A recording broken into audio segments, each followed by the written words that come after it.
Donc clairement, pour tirer profit de l'attestation de foi, il faut renier tous les cultes qui sont voués à d'autres que Allah. Désavouer les idolâtres et leur religion infondée, ou encore leur religion falsifiée telle que le judaïsme ou le christianisme. فالمقصود بالشهادتين كما لا يخفى ليس مجرد النطق بهما بل التصديق بمعانيهما وإخلاص العبادة لله والتصديق بنبوة محمد صلى الله عليه وسلم والإقرار ظاهرا وباطنا بما جاء به فهذه الشهادة هي التي تنفع صاحبها عند الله عز وجل ولذلك ثبت في الأحاديث الصحيحة قوله صلى الله عليه وسلم من قال لا إله إلا الله مخلصا من قلبه فيما رواه البخاري. Comme tout le monde le sait, l'objectif de la double attestation de foi n'est pas son unique prononciation. Il ne suffit pas de la déclarer verbalement, mais plutôt de confirmer sa signification et de consacrer le culte à Allah, d'ajouter foi à la prophétie de Mohammed sallallahu alayhi wa sallam et d'admettre de manière tant apparente que cachée tout ce qu'il a amené, tout ce qu'il a apporté d'informations et d'injonctions. C'est cette attestation qui profite auprès d'Allah, puissant et majestueux. C'est pourquoi il est authentifié que le prophète dit, dans un récit rapporté par Al-Bukhari, celui qui déclare qu'il n'y a de divinité qu'Allah sincèrement du fond du cœur, qui a précisé ici, sincèrement et du fond du cœur.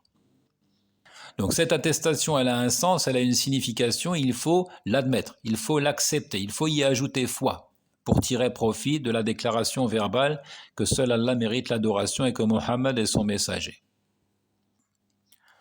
قال الإمام المروزي ثم قال في حديث ابن عباس لوفد عبد القيس آمركم بالإيمان ثم قال أتدرون ما الإيمان بالله شهادة أن لا إله إلا الله فبدأ بأصله والشاهد بلا إله إلا الله هو المصدق المقر بقلبه يشهد بها لله بقلبه ولسانه يبتدي بالشهادة قلبه والإقرار به ثم يثني بالشهادة بلسانه والإقرار به كما قال من قال لا إله إلا الله يرجع بها إلى القلب مخلصا يعني مخلصا بالشهادة قلبه أو شهادة قلبه ليس كما شهدت المنافقون.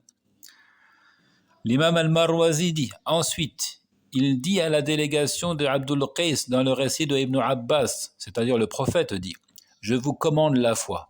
Et il ajouta, savez-vous ce qu'est la foi en Allah? C'est d'attester qu'il n'y a de divinité véritable qu'Allah. Ainsi, il a débuté par son fondement. Celui qui atteste qu'il n'y a de divinité qu'Allah est aussi celui qui le confirme et l'approuve avec le cœur, de sorte qu'il en fasse témoignage avec la langue. Donc il commence par l'attestation et l'acquiescement de son cœur pour ensuite porter le témoignage verbal. Comme il le dit, celui qui atteste qu'il n'y a de divinité qu'Allah et que cette attestation revienne au cœur, qui en fait donc une déclaration sincère et non pas comme celle des hypocrites. Donc les propos de Al-Marwazi dans Ta'zim Qadari Salah, qui ne fait que confirmer, appuyer ce que nous avons déjà dit. Il faut croire en cette attestation avant de la prononcer verbalement, avant de l'exprimer verbalement. Il faut admettre avec son cœur qu'il n'y a de divinité véritable qu'Allah. Il faut être prêt à délaisser tous les cultes voués à d'autres que lui, subhanahu, et accepter aussi la prophétie de Mohammed sallallahu alayhi wa sallam et se plier à ses commandements avec sincérité, avec foi, et non pas comme les hypocrites qui affichent l'appartenance à la religion de l'islam tandis qu'ils dissimulent le démenti et la mécréance. وقال عبد الرحمن بن حسن آل الشيخ رحمه الله قوله من شهد أن لا إله إلا الله أي من تكلم بها عارفا لمعناها عاملا بمقتضاها باطنا وظاهرا فلا بد في الشهادتين من العلم واليقين والعمل بمدلولها كما قال الله تعالى فاعلم أنه لا إله إلا الله وقوله إلا من شهد بالحق وهم يعلمون.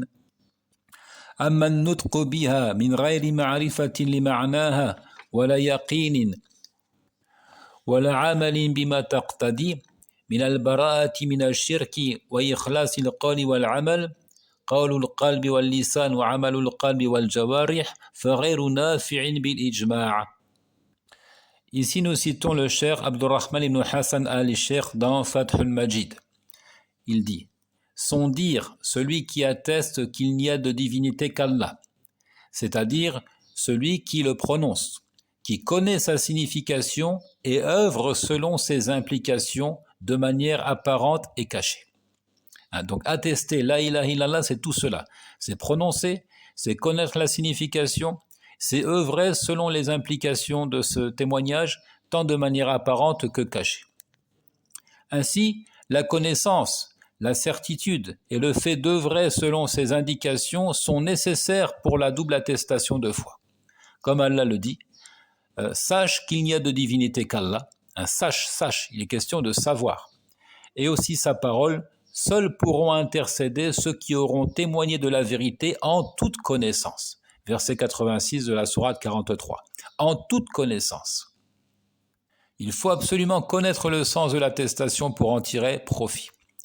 Quant à sa prononciation sans en connaître le sens, sans certitude aucune et sans œuvrer selon ce qu'elle implique de désaveu de l'idolâtrie, de pureté de la parole et de l'acte, alors elle ne profite point.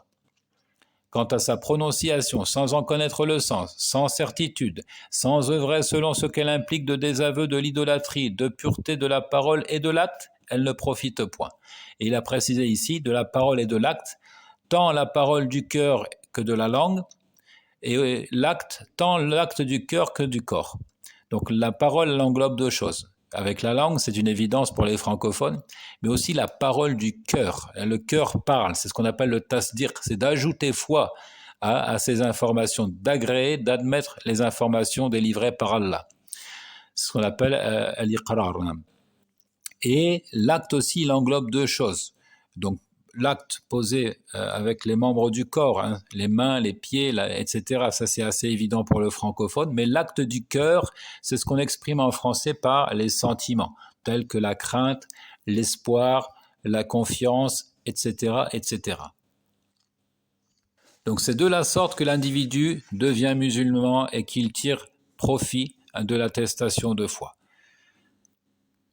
والله تعالى أعلم وصلى اللهم وسلم على نبينا محمد وعلى آله وصحبه أجمعين.